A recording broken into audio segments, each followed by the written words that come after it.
victims of racism cannot be racist. They are victims of racism. So they are taught to mistreat each other.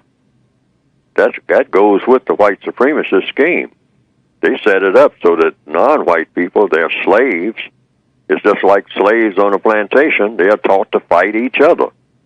Put on the boxing gloves or get some sticks and whatnot. I mean, and make it almost entertainment. This is where you get black gangs from.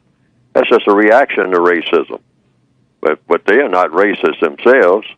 They have just been told that, hey, get a gun, get a stick, and go around and find somebody that looks just like you and do harm to them. Because that's what we want you to do.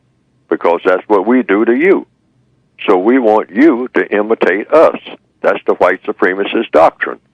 They have their slaves imitate the slave master when it comes to beating up on people that look just like the slave. So one slave is encouraged and enticed and rewarded for beating up the other slave right there on the slave ship.